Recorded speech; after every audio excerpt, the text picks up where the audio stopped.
ನಮಸ್ಕಾರ ವಿದ್ಯಾರ್ಥಿಗಳೇ. ದ್ವಿತೀಯ PUC 2025 ಮತ್ತು 26ನೇ ಸಾಲಿಗಾಗಿ ಕರ್ನಾಟಕ ಶಾಲಾ ಪರೀಕ್ಷೆ ಮತ್ತು ಮೌಲ್ಯ ನಿರ್ಣಯ ಮಂಡಳಿಯು ಮಾದರಿ ಪ್ರಶ್ನೆ ಪತ್ರಿಕೆಗಳನ್ನು 3 ರೀತಿಯಾದಂತಹ ಮಾದರಿ ಪ್ರಶ್ನೆ ಪತ್ರಿಕೆಗಳನ್ನು ಹೊರಡಿಸಲಾಗಿದೆ. ಈ 3 ಮಾದರಿ ಪ್ರಶ್ನೆ ಪತ್ರಿಕೆಗಳಲ್ಲಿ ಈಗಾಗಲೇ 2 ಮಾದರಿ ಪ್ರಶ್ನೆ ಪತ್ರಿಕೆಯ ಉತ್ತರಗಳನ್ನು ನಾನು ಈಗಾಗಲೇ ಕೊಟ್ಟಿದ್ದೇನೆ. ಇದು 3ನೇ ಮಾದರಿ ಪ್ರಶ್ನೆ ಪತ್ರಿಕೆಯ ಉತ್ತರವನ್ನ ಈ ಒಂದು ವಿಡಿಯೋದಲ್ಲಿ ನಾವು ನೋಡ್ತಾ ಹೋಗೋಣ. ಮೊದಲನೇದಾಗಿ ಬಹು ಆಯ್ಕೆಯ ಪ್ರಶ್ನೋತ್ತರಗಳು 10 ಅಂಕಗಳಿಗೆ ಇರುತ್ತೆ. ಸೀತೆಯು ತೃಣ ಸಮಾನವೆಂದು ಭಾವಿಸಿದ್ದು ಅನ್ನುವಂಥದ್ದು ಉತ್ತರವನ್ನ ಮಾತ್ರ ನೋಡ್ತಾ ಹೋಗೋಣ. ರಾವಣನ ರೂಪವನ್ನ ಸೀತೆಯು ತೃಣ ಸಮಾನ ಅಂತ ಹೇಳ್ಬಿಟ್ಟು ಆಕೆ ಭಾವಿಸುತ್ತಾಳೆ. ಹಾಗೆ ಯಾರ ಕೈಯಲ್ಲಿ ದರ್ಪಣವಿದ್ದು ಫಲವಿಲ್ಲ ಅಂತಂದ್ರೆ ಅದು ಅಂತಕನ ಕೈಯಲ್ಲಿ ದರ್ಪಣವಿದ್ದು ಫಲವಿಲ್ಲ. ಯಾವನನ್ನು ಗೆದ್ದವನನ್ನು ಯೋಗಿ ಅನ್ಬಹುದು ಅಂತಂದ್ರೆ ಯಾರು ಅರಿಷಡ್ ವರ್ಗಗಳನ್ನ ಗೆದ್ದಿರ್ತಾರಲ್ಲ ಅವನಿಗೆ ಯೋಗಿ ಅಂತ ಹೇಳ್ಬಿಟ್ಟು ಕರೆಯಲಾಗುತ್ತೆ. ಜಾಲಿಯ ರಸಸ್ವಾದ ಹೇಗಿರ್ತದೆ ಅಂದ್ರೆ ಅದು ವಿಷದಂತೆ ಇರುತ್ತೆ. ಬಾನು ಹೊಗರಲುಂಟು ಮರ ಚಿಗುರಲುಂಟು ಬರಲುಂಟೆ ಸುಗ್ಗಿ. ಮತ್ತೆ ಈ ಸಾಲುಗಳಲ್ಲಿ ಒಮ್ಮಿರುವಂತಹ ಕವಿಯ ಭಾವ ಯಾವುದು ಅಂತ ಕೇಳಿದರೆ ಇದಕ್ಕೆ ಸರಿಯಾದಂತಹ ಉತ್ತರ ಬಾನು ಮತ್ತು ಮರದ ನಿತ್ಯ ನೂತನತೆ ನಮಗಿಲ್ಲವೆಂಬುವಂತಹದ್ದನ್ನ ನಾವು ನೋಡಬಹುದಾಗಿದೆ. ಇನ್ನು ಬಸಲಿಂಗ ವೈದ್ಯರಿಗಾಗಿ ಅಲ್ಲಿದಾಗ ಜೊತೆಗಿದ್ದಂತಹ ರಾಜಕಾರಣಿ ಯಾರು ಅಂದ್ರೆ ಉತ್ತರ ರುದ್ರಪ್ಪ. ಪ್ರತಿಯೊಬ್ಬ ಕನ್ನಡಿಗನು ಪ್ರತಿಯೊಂದು ಅಂಗುಲಗಳಲ್ಲಿಯೂ ಕನ್ನಡಿಗನಾಗಬೇಕು, ಆಗ ಮಾತ್ರ ಅನೇಕ ಸಮಸ್ಯೆಗಳಿಗೆ ಪರಿಹಾರ ದೊರಕುತ್ತವೆ ಎಂದು ಅಮ್ಮನ ಹೇಳಿರುವುದರ ಸಾರ ಅಂದ್ರೆ ಅರ್ಥ ಏನಿದೆ ಅಂತಂದ್ರೆ ಕನ್ನಡದ ಕೆಲಸಗಳಲ್ಲಿ ಸಾರ್ವಜನಿಕ ಹೊಣೆಯೂ ಕೂಡ ಇರುತ್ತದೆ ಅನ್ನುವಂಥದ್ದು. ಆನೆಯ ಮಾವುತನ ಹೆಸರೇನು ಅಂತ ಇದೆ. ಆನೆಯ ಮಾವುತನ ಹೆಸರು ವೇಲಾಯುಧ. ಅದು ಹೇಗೆ ಆನೆ ಕೆಲಸ ಅಂತೀಯಾ? ತಂತಿ ಮೇಲೆ ಕೊಂಬೆ ಎಳೆದ್ರೆ ಅದಕ್ಕೆ ಕರೆಂಟ್ ಹೊಡೆದು ಸತ್ತೋಗೋದಿಲ್ವೇನೋ ಎಂಬ ನಿರೂಪಕರ ಮಾತಿನಲ್ಲಿ ವ್ಯಕ್ತವಾಗಿರುವಂತಹ ಭಾವ ಏನು ಅಂತಂದ್ರೆ ದುರ್ಗಪ್ಪನ ಮಾತಿನ ಮೇಲೆ ಅಪನಂಬಿಕೆ ಇರುವಂತಹದ್ದು.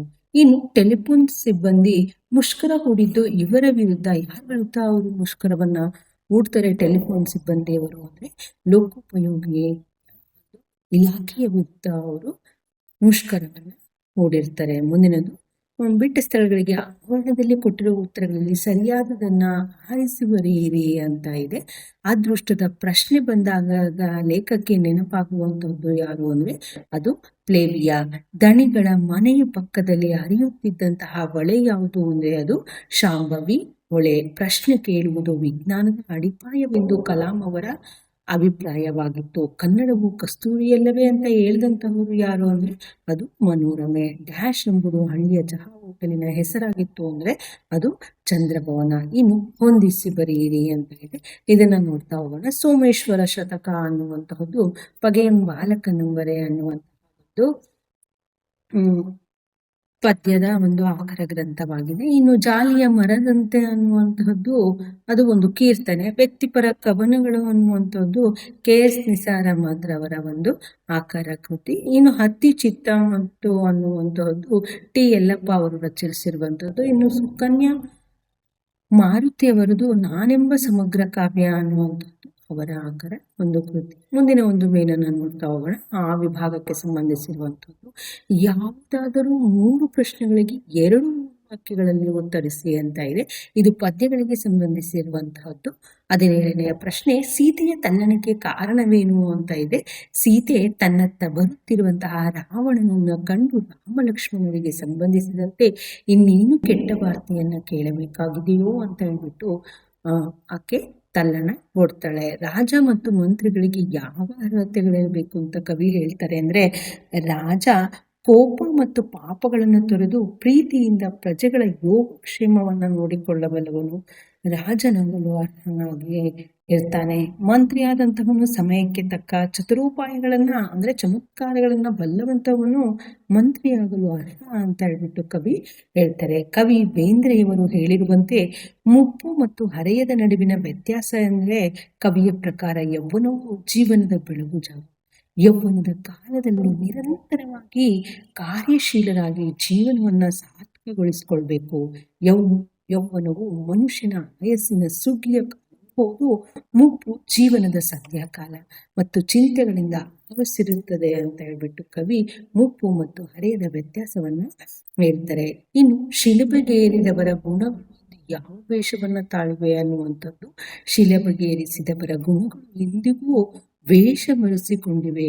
ಅವರ ಕೇಡುಗಳಿಂದ ರೈಫಲ್ಲು, ಟ್ಯಾಂಕು, ಬಾಂಬು ಮತ್ತು ರೇಟ್ಗಳು ರೂಪವನ್ನು ಪಡೆದುಕೊಂಡಿವೆ. ಇನ್ನು ಮುಂದಿನದು ಯಾವುದು? 2 ಪ್ರಶ್ನೆಗಳಿಗೆ 2 ವಾಕ್ಯಗಳಲ್ಲಿ ಉತ್ತರಿಸಿ ಅಂತ ಇದೆ. ಇದು ಗದ್ಯಗಳಿಗೆ ಸಂಬಂಧಿಸಿರುವಂತಹದ್ದು. ಬಸಲಿಂಗನ ಹೆಂಡತಿ ಸಿದ್ಲಿಂಗಿ ಏನು ಹೇಳುತ್ತಲೇ ಇದ್ದಳು ಅಂದ್ರೆ, ಉತ್ತರ ಮಗುವಿಗೆ ಮೈಯಲ್ಲಿ ಸರಿ ಇಲ್ಲ, ಶಿವನೂರು ಸ್ವಾಮಿಗಳಿಗೆ ತೋರಿಸ್ಬೇಕು ಅಂತ ಹೇಳ್ಬಿಟ್ಟು ಹೆಂಡತಿ ಸಿದ್ಲಿಂಗಿ ಹೇಳ್ತಲೇ ಇದ್ಲು. ಇನ್ನು 22ನೇ ಪ್ರಶ್ನೆ, ಹಾಮಾನಾಯಕರಲ್ಲಿ ಕನ್ನಡದ ಪ್ರೀತಿ ಸ್ಫುರಿಸಿದ್ದು ಹೇಗೆ ಅನ್ನುವಂಥದ್ದು. ಪ್ರೀತಿ ಸ್ಫುರಿಸಿದಂಥದ್ದು ಮಾಸ್ತಿ, ಕುವೆಂಪು, ತೀನಂಶ್ರೀಯವರ ಪದ್ಯಗಳನ್ನ ಪುಸ್ತಕಗಳಲ್ಲಿ ಓದಿದಾಗ ಸ್ಫುರಿಸಿದ್ದು. BM ಶ್ರೀ, ಆಲೂರು ಮೊದಲಾದವರಿಂದ ರೂಪಿತವಾದಂಥದ್ದು. ಮುಂದೆ ಗಾಂಧಿ, ವಿನೋಬ ಮೊದಲಾದವರ ಚಿಂತನೆಗಳಿಂದ ಹರಳಿಕೊಂಡಿದ್ದು. ಶಾಸ್ತ್ರಿಗಳ ಅಧ್ಯಕ್ಷ ಭಾಷಣವನ್ನು ಓದಿದ ನಂತರ ಲೇಖಕರಲ್ಲಿ ಕನ್ನಡದ ಪ್ರೀತಿ ಸ್ಫುರಿಸಿತು ಅಂತ ಹೇಳಲಾಗುತ್ತೆ. ಇನ್ನು ಕಲಾಂ ಅವರು ಬಂಡೆಗಳ ಬಸಿರಿನಲ್ಲಿ ಕಂಡದ್ದೇನು ಅಂತ ಇದೆ. ಉತ್ತರ, ಕಲಾಂ ಅವರೊಬ್ಬ ಶಿಲ್ಪಿಯಾಗಿದ್ದು ಬೇರೆಯವರಿಗೆ ಬಂಡೆಯಾಗಿ ಕಾಣಿಸಿದ್ದು ಕಲಾಂ ಅವರಿಗೆ ಅದರ ಒಳಗಿನ ಶಿವಶಕ್ತಿಯಾಗಿ ಕಾಣಿಸ್ತದೆ. ಕಗ್ಗಲ್ಲ ಬಂಜರು ನಾಡಿನಲ್ಲಿ ಬಂಡೆಗಳ ಬಸಿರಿನಲ್ಲಿ ಶಿವನ ನಿಹಿತ ಶಕ್ತಿಯನ್ನ ಕಲಾಂ ಅವರು ಕಾಣ್ತಾರೆ.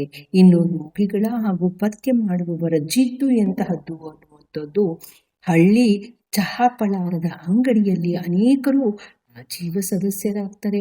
ಅವರಲ್ಲಿ ರೋಗಿಗಳು ಮತ್ತು ಪಥ್ಯ ಮಾಡುವವರು ಇದ್ದಾರೆ. ಇವರು ತಮ್ಮ ಮನೆಗಳಲ್ಲಿ ಪಥ್ಯ ಮಾಡ್ತಾ ಇಲ್ಲಿ ಬಂದು ಕರಿದ ಪದಾರ್ಥಗಳನ್ನು ಜಡಿಯುವವರು. ಇವರ ಆರೋಗ್ಯ ಎಂದೂ ಸರಿ ಹೋಗುದು. ಹಾಗೂ ಸಾಯ್ತೇನೆ, ಹೀಗೂ ಸಾಯ್ತೇನೆ, ಕರ್ದದ್ದನ್ನ ತಿಂದು ಸಾಯ್ತೇನೆ ಎನ್ನುವಂತ ಅವರ ಜಿದ್ದಾಗಿತ್ತು. ಮುಂದಿನದನ್ನು ನೋಡೋಣ. ಯಾವುದಾದ್ರೂ 3 ಪ್ರಶ್ನೆಗಳಿಗೆ 2 ವಾಕ್ಯಗಳಲ್ಲಿ ಉತ್ತರಿಸಿ ಅಂತ ಇದೆ. ಇದು ದೀರ್ಘ ಗದ್ಯಗಳಿಗೆ ಸಂಬಂಧಿಸಿರುವಂತದ್ದು. ನೀವು 3 ಪ್ರಶ್ನೆಗಳಿಗೆ ಮಾತ್ರ ಉತ್ತರಿಸಬೇಕಾಗುತ್ತೆ. 25ನೆಯ ಪ್ರಶ್ನೆ, ಸೊರಗಿದ್ದ ಆನೆಯನ್ನ ಕೃಷ್ಣಗೌಡ ಹೇಗ್ ಸಾಕೊಂಡ ಅಂದ್ರೆ, ಉತ್ತರ, ಮಠದಲ್ಲಿ ಬರೀ ಒಣ ಹುಲ್ಲು ಮೊಸರನ್ನ ತಿಂತ ಸೊರಗಿದಂತಹ ಆನೆಗೆ ಬೈನೆ ಸೊಪ್ಪು ಅಂದ್ರೆ ಬಗಣಿ ಸೊಪ್ಪು ಅಂತ ಕರೀತಾರೆ, ಹಸಿವು, ಹಿಂಡಿ, ಬೆಲ್ಲ, ಗೆಣಸು ಎಲ್ಲಾ ಕೊಟ್ಟು ಕೃಷ್ಣೇಗೌಡ ಪಕಡದಸ್ತಾಗಿ ಅಂದ್ರೆ ದಷ್ಟಪುಷ್ಟವಾಗಿ ಬೆಳೆಸ್ತಾ. ಇನ್ನು 26ನೆಯ ಪ್ರಶ್ನೆ, ಫಾರೆಸ್ಟ್ ಡಿಪಾರ್ಟ್ಮೆಂಟ್ನವರು ನಂಬರ್ 1 ಎನಿಮಿಗಳು ಯಾರು ಅಂತಂದ್ರೆ, ಮಲೆನಾಡಿನ ಮಳೆಗೆ PWನವರು, ಕರೆಂಟ್ನವರು, ಟೆಲಿಫೋನ್ ಡಿಪಾರ್ಟ್ಮೆಂಟ್ನವರು.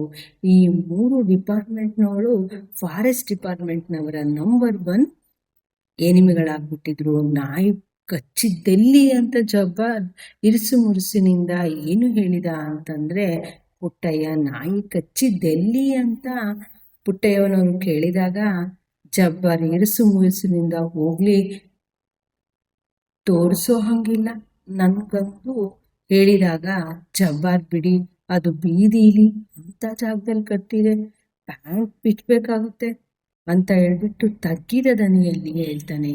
ಇನ್ನು ಆನೆಯನ್ನ ಹದ್ದು ಬಸ್ತಿನಲ್ಲಿಡುವುದರ ಬಗ್ಗೆ ವೇಲಾಯುಧನ ಅಪ್ಪ ಏನ್ ತಿಳಿಸಿದ್ದ ಅಂದ್ರೆ, ಆನೆಯ ಕಾಲಿನ ಉಗುರುಗಳ ಬಳಿ ಅಂಕುಶದಿಂದ ತಿವಿದ್ರೆ ಅದಕ್ಕೆ ಪ್ರಾಣವೇ ಹೋಗುವಷ್ಟು ನೋವಾಗ್ತದೆ ಅಂತ ಹೇಳ್ಬಿಟ್ಟು, ಆ ಭಯಂಕರ ನೋವಿಗೆ 4 ಸಾರಿ ತಿಯುವುದರೊಳಗೆ ಎಂತಹ ಪುಂಡೆಯಾದ್ರೂ ಆನೆಯಾದ್ರೂ ಕೂಡ ಶರಣಾಗಿ ನೆಲದ ಮೇಲೆ ಮಲಗ್ಬಿಡ್ತದೆ ಅಂತ ಹೇಳ್ಬಿಟ್ಟು ವೇಲಾಯುಧನ ಅಪ್ಪ ಅವನಿಗೆ ತಿಳಿಸಿರ್ತಾನೆ. ಇನ್ನು ಈ ವಿಭಾಗಕ್ಕೆ ಸಂಬಂಧಿಸಿರುವಂಥದ್ದು ಯಾವುದಾದ್ರೂ 2 ವಾಕ್ಯಗಳ ಸಂದರ್ಭವನ್ನು ಸೂಚಿಸಿ ಸ್ವಾರಸ್ಯವನ್ನ ವಿವರಿಸಿ ಅಂತ ಇದೆ. ಇದು ಪದ್ಯಗಳಿಗೆ ಸಂಬಂಧಿಸಿದಂತಹ ಸಂದರ್ಭದ ವಾಕ್ಯಗಳಾಗಿರುತ್ತೆ. ಮೊದಲನೆಯದು, ಹಗೆಗಳನ್ನು ಹಿಂಡಿದರು ಮನದೊಳಗೆ ಅನ್ನುವಂಥದ್ದು. ಕುಮಾರವ್ಯಾಸ ಕವಿಯ ಕರ್ನಾಟಕ ಭಾರತ ಕಥಾಮಂಜರಿಯಿಂದ ಆಯ್ದ ಇನ್ನೂ ಹುಟ್ಟದ ಇರಲಿ ನಾರಿಯರೆನ್ನವರು ಅನ್ನುವಂತಹ ಒಂದು ಕಾವ್ಯ ಭಾಗದಿಂದ ಈ ಮೇಲಿನ ವಾಕ್ಯವನ್ನು ಸ್ವೀಕರಿಸಲಾಗಿದೆ. ಇನ್ನು ಸಂದರ್ಭ, ದ್ರೌಪದಿಯು ಕೀಚಕನ ಉಪ್ಪುಟಳವನ್ನ ಭೀಮನಿಗೆ ಹೇಳಿ ದುಃಖವನ್ನ ತೋರ್ಕೊಂಡಾಗ ಭೀಮನು ಮೊದಲಿಗೆ ಧರ್ಮಜನ ಪ್ರಸ್ತಾಪವನ್ನ ಮಾಡ್ತಾನೆ. ದ್ರೌಪದಿಯು ಭೀಮನ ಮತ್ತು ಉಳಿದ ಪಾಂಡವರ ಪೌರುಷವನ್ನ ಮೂದಲಿಸಿ ಮಾತನಾಡಿದಾಗ ಭೀಮನ ಅಂತಃಕರಣದ ರೋಷದ ಘನತೆ ಹೆಚ್ಚುತ್ತದೆ. ಅವನು ಹಗೆಗಳನ್ನು ತನ್ನ ಮನದೊಳಗೆ ಹಿಂಡಿಯಾಗುವಂತೆ ಕಲ್ಪಿಸಿಕೊಳ್ತಾನೆ. ದ್ರೌಪದಿಗಾದಂತಹ ಅಪಮಾನಕ್ಕೆ ಪ್ರತೀಕಾರ ತೀರಿಸಿಕೊಳ್ಳುವ ನಿರ್ಧಾರಕ್ಕೆ ಆಕೆಯನ್ನ ಸಂತೈಸುವಂತಹ ಸಂದರ್ಭ ಇದಾಗಿದೆ. ಇನ್ನು ಸ್ವಾರಸ್ಯವನ್ನು ನೋಡಿದ್ರೆ ಭೀಮನ ಅಂತಃಕರಣದ ರೋಷ ವ್ಯಕ್ತವಾಗಿರುವಂತಹದ್ದು ಇಲ್ಲಿಯ ಒಂದು ಸ್ವಾರಸ್ಯವಾಗಿದೆ. ಮುಂದಿನದು ನೀ ತಂಪನನ್ನ ತವರಿಗೆ ಅನ್ನುವಂಥದ್ದು. ಆಯ್ಕೆಯನ್ನು ನೋಡೋದಾದ್ರೆ ಹೆಣ್ಣು ಮಗಳುಗಳು ತನ್ನ ತಾಯಿಯನ್ನು ನೆನೆದು ಹೇಳಿರುವಂತಹ ವಾಕ್ಯವನ್ನ ಅಬ್ಬಲಿಯವರ ರಸಬಳ್ಳಿ ಎಂಬ ಜನಪದ ತ್ರಿಪದಿಗಳ ಸಂಕಲನದಿಂದ ಸ್ವೀಕರಿಸಲಾಗಿದೆ. ಸಂದರ್ಭವನ್ನು ನೋಡೋದಾದ್ರೆ ತವರಿನಲ್ಲಿ ತಾಯಿದ್ರೆ ಮಾತ್ರ ತಂಪು ನೆಮ್ಮದಿ ಎಂಬುದಾಗಿ ಇಲ್ಲಿನ ಹೆಣ್ಣು ಬೇಸಿಗೆಯ ದಿನಗಳಲ್ಲಿ ತಂಪನ್ನು ನೀಡುವುದು ಬೇವಿನ ಮರ, ಅದರಂತೆಯೇ ಭೀಮನತಿ ಎಂಬ ಹೊಳೆಯೂ ತಂಪೆ. ತವರಿನಲ್ಲಿ ತಾಯಿ ಇದ್ರೆ ತವರು ಮನೆ ತಂಪಾಗಿರುವುದು ಎಂಬುದು ಇಲ್ಲಿನ ಒಂದು ಆಶಯವಾಗಿದೆ. ಇನ್ನು ಸ್ವಾರಸ್ಯವನ್ನು ನೋಡಿದ್ರೆ ತವರಿಗೆ ತಾಯಿಯೇ ತಂಪು ಎಂಬುದೇ ಇಲ್ಲಿನ ಒಂದು ಸ್ವಾರಸ್ಯವಾಗಿದೆ. ಮುಂದಿನದು ಒಂದು ಹೂ ಹೆಚ್ಚಿಗೆ ಇಡುತ್ತೇನೆ ನಿನ್ನ ಗಟ್ಟಿ ಪಾದಕ್ಕೆ ಅನ್ನುವಂಥದ್ದು. ಈ ಒಂದು ವಾಕ್ಯವನ್ನ ಶ್ರೀಮತಿ ಲಲಿತಾ ಸಿದ್ದಬಸವಯ್ಯನವರ ಒಂದು ಹೂ ಹೆಚ್ಚಿಗೆ ಇಡುತ್ತೀನಿ ಕಾವ್ಯತೆಯ ಒಂದು ವಾಕ್ಯ ಇದು. ಮುದುಕಿಯು ತನ್ನದೇ ದೇವರಿಗೆ ಸಲ್ಲಿಸಿರುವಂತಹ ಪ್ರಾರ್ಥನೆ ಇದಾಗಿದೆ. ಇನ್ನು ಸಂದರ್ಭವನ್ನು ನೋಡಿದ್ರೆ ಮುದುಕನಿಂದ ಕರೆ ಬಂದ ಸಮಯದಲ್ಲಿಯೇ ಮಗನ ಕಾರು ಮೊಮ್ಮಗಳ ಸ್ಕೂಟಿ ಹೊರಟ ಸದ್ದು ಕೇಳಿದೆ. ಮೊಮ್ಮಗ ಸ್ಕೂಟಿಗೆ ಹೋಗುವಾಗ ಬ್ಯಾನು ಬಂದಾಯ್ತು.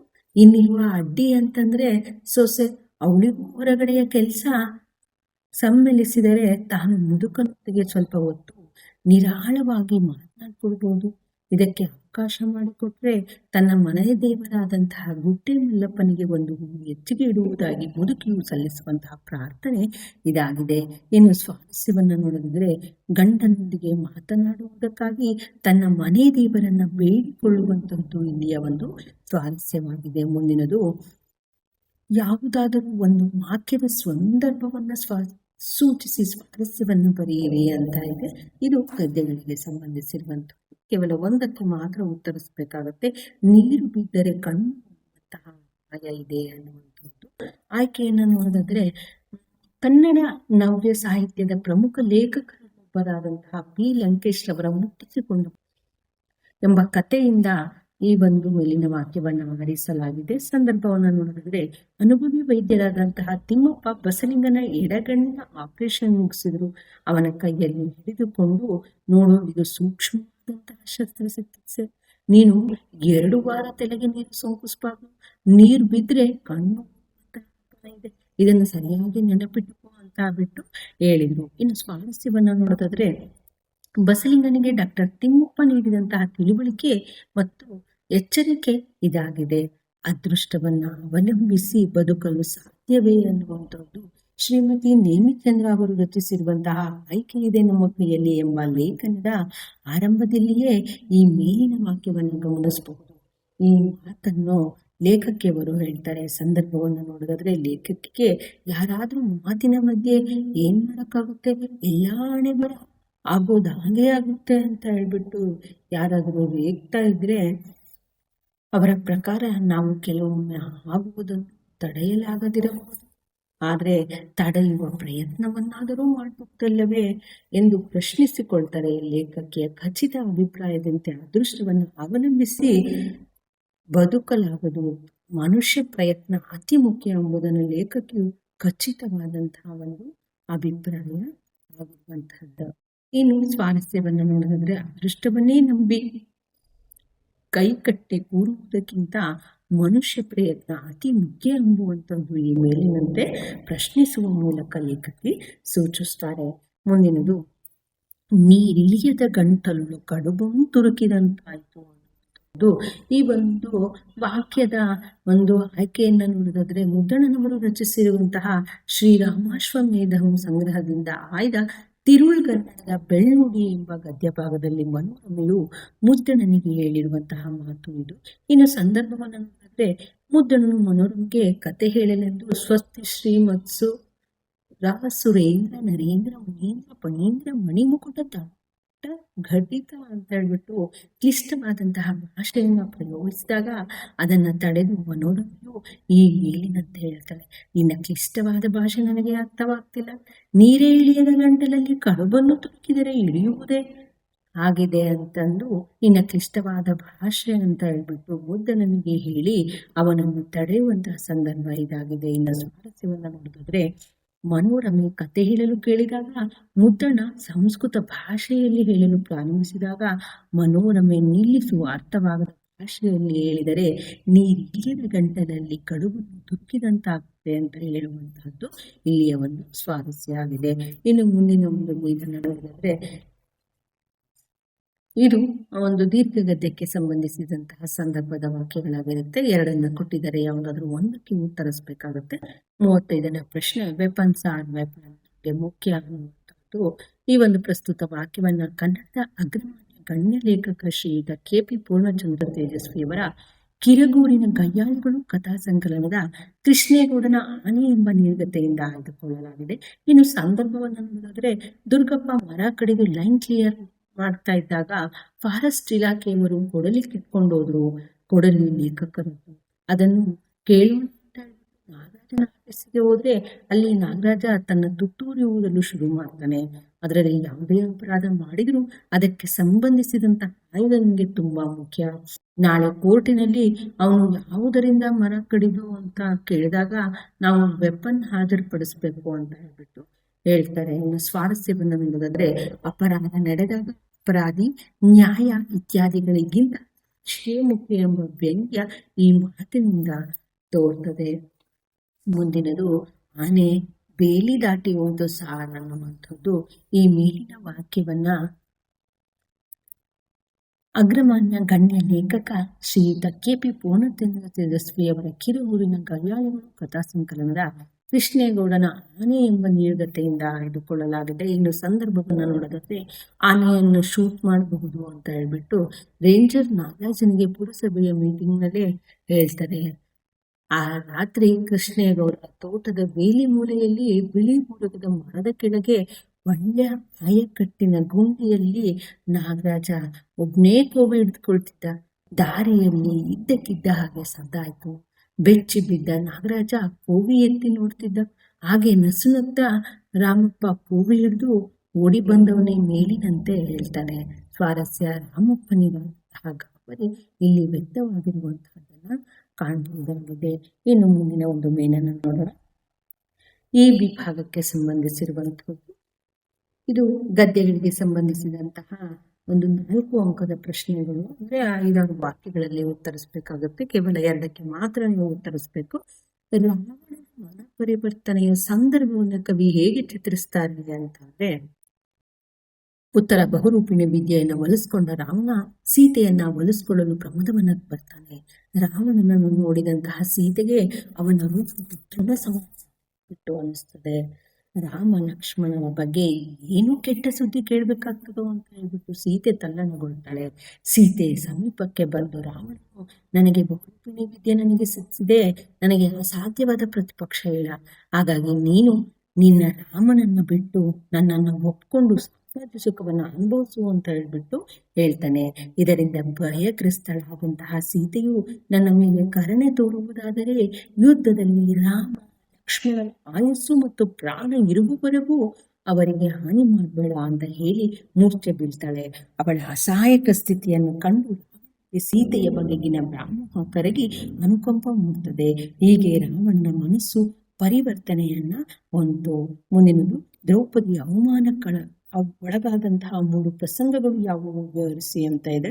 ಉತ್ತರ, ಇನ್ನು ಹುಟ್ಟದೇ ಇರಲಿ ನಾರಿಯರೆನ್ನವರು ಎಂಬ ಭಾಗದಲ್ಲಿ ದ್ರೌಪದಿಯು ತನಗಾದ 3 ಅವಮಾನದ ಪ್ರಸಂಗಗಳನ್ನು ಭೀಮರು ಪ್ರಸ್ತಾಪಿಸುವಂತದನ್ನ ಇಲ್ಲಿ ಗಮನಿಸಬಹುದು.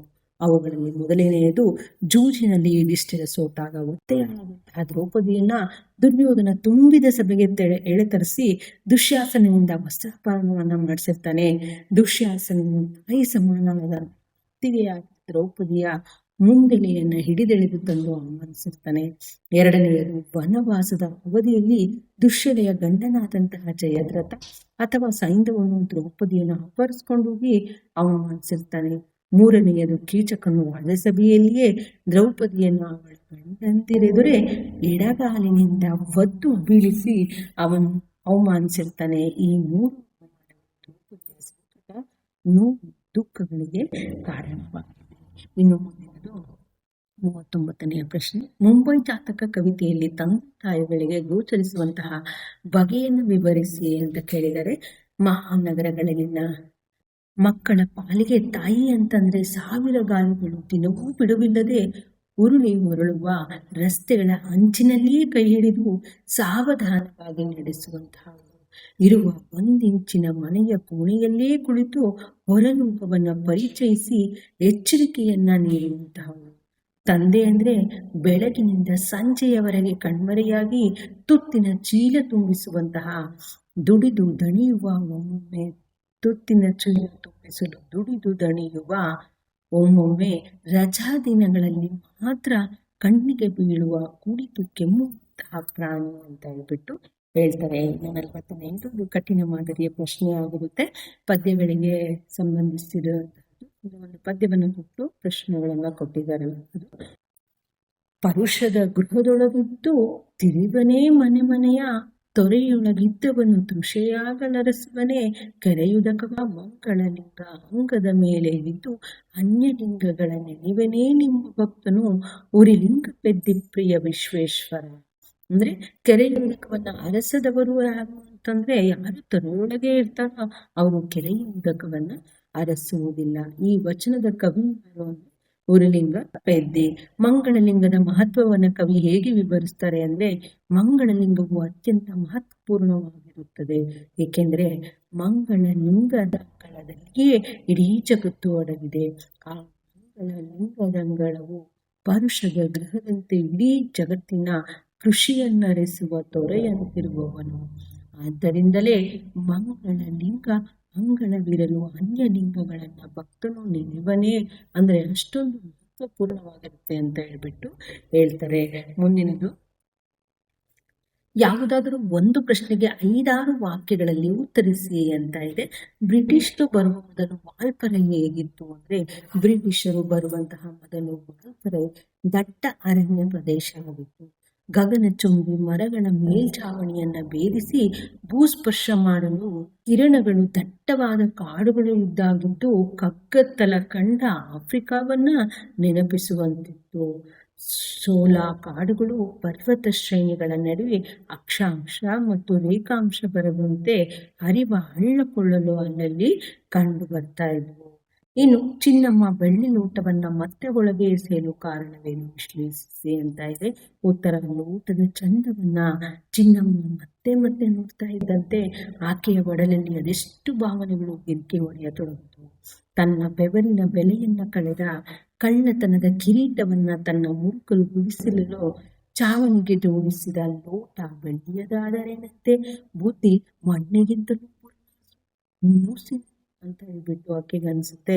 ಇದರಿಂದ ತನ್ನ ಕುಟುಂಬ ಇದುವರೆಗೆ ಉಂಡಂತಹ ಪರಿತಾಪಗಳೆಲ್ಲ ಚಿನ್ನಮ್ಮನ ಚಿತ್ರದಿಂದ ದಿಗಿಣಿ ತೆಗೆದು ಬಂದು ಆಕೆಯ ಯೋಚನಾ ಶಕ್ತಿಯನ್ನೇ ಕ್ಷಣಕಾಲ ಕಸಿದುಕೊಂಡಂತೆ ಆಯಿತು. ಒಂದರೆ ಕ್ಷಣ ಕೆರಳಿದಂತೆ ಆ ಸಂಕಟ ಉಂಡ ಜೀವಕ್ಕೆ ಏನನ್ನಿಸ್ತೋ ಕ್ಷಣ ತನ್ನ ಕುಟುಂಬದ ಮೇಲಿನ ಅಪವಾದವನ್ನ ನಿವಾರಿಸಿಕೊಳ್ಳುವಂತಹ ಅವಕಾಶ ಬಂದಿರಬಹುದು ಅಂತ ಆ ಲೋಟವನ್ನ ದಣಿಗಳಿಗೆ ಒಪ್ಪಿಸಿದ್ರೆ ಆರೋಪದಿಂದ ಮುಕ್ತವಾಗಬಹುದಾಗಿತ್ತು. ಆದರೆ ತಾನು ಮತ್ತು ತನ್ನ ಕುಟುಂಬ ಇದುವರೆಗೂ ಅನುಭವಿಸಿದ ಅವಮಾನ, ಪಟ್ಟ ಪಾಡು, ಪರಿತಾಪ ಹಾಗೂ ಪಡಿ ಇಲ್ಲದೆ ದುಡಿದ ಬೆವರಿನ ಬೆಲೆಯನ್ನ ಭರಿಸಲು ದಣಿಗಳಿಂದ ಸಾಧ್ಯವೇ? ದಣಿಗಳನ್ನ ನೇರವಾಗಿ ಎದುರಿಸಲಾದ ಸಹಾಯಕತೆ, ಬಡತನ, ಅವಮಾನವೆಲ್ಲವೂ ಆಕೆಯನ್ನು ಮಡುಗಟ್ಟು ತನ್ನ ಕುಟುಂಬದ ಸ್ವಾಭಿಮಾನಕ್ಕೆ ಬಂದ ಧಕ್ಕೆಗೆ ಪ್ರತಿರೋಧವಾಗಿ, ಪ್ರತಿಭಟನೆಯ ಪ್ರತೀಕವಾಗಿ ಅವರಿಗೆ ದಣಿಗಳ ಬೆಳ್ಳಿ ಲೋಟ ಕಿಂಚಿತ್ತಾದ್ರೂ ಅವಮಾನ, ಪಶ್ಚಾತ್ತಾಪ ಆಗಬಹುದು ಅಂತ ಹೇಳ್ಬಿಟ್ಟು ದಣಿಗಳ ಎದುರಿಗೆ ಚಿನ್ನಮ್ಮ ಬೆಳ್ಳಿ ಲೋಟವನ್ನು ಹೊಳೆಯ ಆಳ ನಡುವಿನತ್ತ ತೂರಿ ಎಷ್ಟೇ ಬಿಡ್ತಾಳೆ. ಇನ್ನು ಒಂದು ಮುಂದಿನ ಮೆನು, ಈ ಈಗಿರುವಂಥದ್ದು ಯಾವುದಾದ್ರೂ ಒಂದು ಪ್ರಶ್ನೆಗೆ 5 ವಾಕ್ಯಗಳಲ್ಲಿ ಉತ್ತರಿಸಿ ಅಂತ ಇದೆ. ಇದು ದೀರ್ಘಗದ್ಯಕ್ಕೆ ಸಂಬಂಧಿಸಿರುವಂತಹದ್ದು. ಯಾವುದಾದ್ರೂ ಒಂದಕ್ಕೆ ಮಾತ್ರ ಉತ್ತರಿಸಬೇಕು. 2 ಕೊಟ್ಟಿದ್ದಾರೆ. ನಿರೂಪಕರ ಕೊಡಲಿ ವಸೂಲಿ ಮಾಡಲು ಹೋಗಲಿಲ್ಲವೇಕೆ ವಿವರಿಸಿ ಅಂತ ಇದೆ. ಉತ್ತರ, ಆ ಕೊಡಲಿಯಾದರೂ ಸುಳ್ಳು ಹೇಳಿ ಕದ್ದುಕೊಂಡು ಹೋಗಬೇಕಾದಷ್ಟು ಅಮೂಲ್ಯವಾದದೇನೂ ಅಲ್ಲ. ಕೆರೆ ಕೆಲಸಕ್ಕೆಂದು ಬಂದಿದ್ದಂತಹ ಮಣ್ಣುಗೊಡ್ರು ಅಗೆಯುವಾಗ ಅಡ್ಡಾಗುವಂತಹ ಬೇರುಗಳನ್ನ ಕಡಿಬೇಕು ಅಂತ ಹೇಳ್ಬಿಟ್ಟು ಆ ಕೊಡಲಿ ತೆಗೆದುಕೊಂಡು ಎರ್ರ ಬೆರ್ರಿ ಚಪ್ಪಿ ಅದರ ಹಿಂಭಾಗ ಗೊತ್ತಾಗದಂತೆ ಮಾಡಬೇಕು. ಈಗ ಅದನ್ನ ಸುತ್ತಿಗೆ ಎಲ್ಲೂ ಕರಿಬಹುದು. ದುರ್ಗಪ್ಪ ಅದರಲ್ಲಿ ಹೇಗೆ ಮರೆ ಕಡಿಯುತ್ತಾನೋ ತಿಳಿಯಲಿಲ್ಲ. ಆದರೆ ಅವನೇ ಅಟ್ಟ ಹತ್ತಿ ಹುಡುಕಿ ತೆಗೆದುಕೊಂಡು ಹೋಗಿದ್ದರಿಂದ ಮೊಂಡು ಕೊಡಲಿ ಕೊಟ್ಟಿದ್ದಕ್ಕೆ ದೂಷಿಸುವಂತಿರ್ಲಿಲ್ಲ. ಅಕಸ್ಮಾತ್ ಅವನು ಅದನ್ನ ಕದ್ರೂ ದುಃಖವಾಗ್ತಾ ಇರಲಿಲ್ಲ. ಹಾಗಾಗಿ ನಿರೂಪಕರು ದುರ್ಗಪ್ಪನನ್ನ ಹುಡುಕಿ ಕೊಡಲಿ ವಸೂಲಿ ಮಾಡುವ ಹುಚ್ಚಿಗೆ ಹೋಗ್ಲೇ ಇಲ್ಲ. ಟೆಲಿಫೋನ್ ಲೈನ್ಮನ್ ತಿಪ್ಪಣ್ಣನ ಸಾವಿನ ಸಂದರ್ಭ ಅಂತ ಇದೆ.